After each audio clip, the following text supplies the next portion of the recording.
संत ज्ञानेश्वर इतक्या हाल अपेक्षा सहन केल्या त्यांनी. किती वर्ष झाली जाऊन त्यांना, पण अजूनही ज्ञानेश्वरी अनेक घरांमध्ये वाचली जाते, त्याचा अभ्यास केला जातो. का?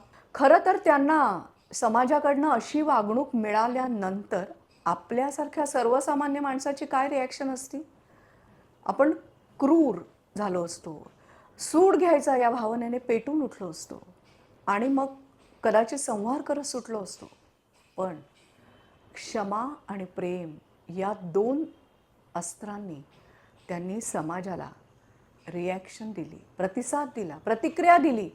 जे जे काय समाजाने त्यांच्यावरती अत्याचार केले, त्यांना मानहानीची वागणूक दिली, ते सगळं त्यांनी पचवलं आणि मग त्याच्यातनं ज्ञानेश्वरीसारखं एक जे अमृत आपण म्हणतो, बोधामृत, ते निर्माण झालं आणि ते आजही आपण वाचतोय.